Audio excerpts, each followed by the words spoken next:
Each year, the kokanee put on a spectacular display during their spawning run. It's really a good herald of the changing of the seasons. And what happens is spawning adults go from being a silver, shiny fish to a fish with bright red coloration, a humped back, a hooked jaw, and an olive green head. And what they do is they run up into rivers and streams where they were born, and they complete their life cycle by spawning and then dying.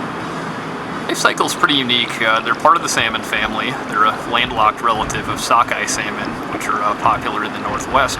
And instead of playing out their life cycle within the ocean, they do it within lakes and reservoirs around the western United States. And what they do is they are spawned in rivers and streams connecting to large lakes and reservoirs.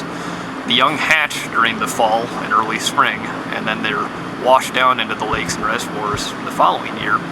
And what they do is they actually play out their life cycle within these large reservoirs, feeding on invertebrates, plankton, and growing in open water.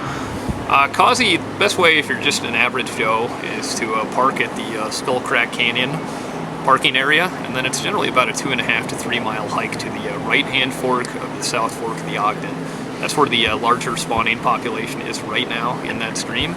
And if you hike there, you're going to be able to see fish. There's openings where you can see the stream directly.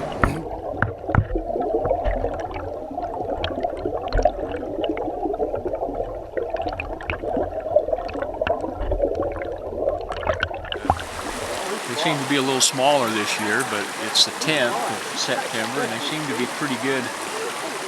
Quite a few of them, at least, but they seem to be only about 10 inches, and usually they're 14 to 18 inches, I would think, what I've seen in years past. But it's a good time of year. It's a fun trip. Kokanee are like clockwork. It's generally around late August that they begin their spawning, and then the peak is generally around September 16th, and then you'll have it tailing off through the end of September. We come up about every other year, and there's quite a few people here tonight, too, which is nice. So the word's getting out.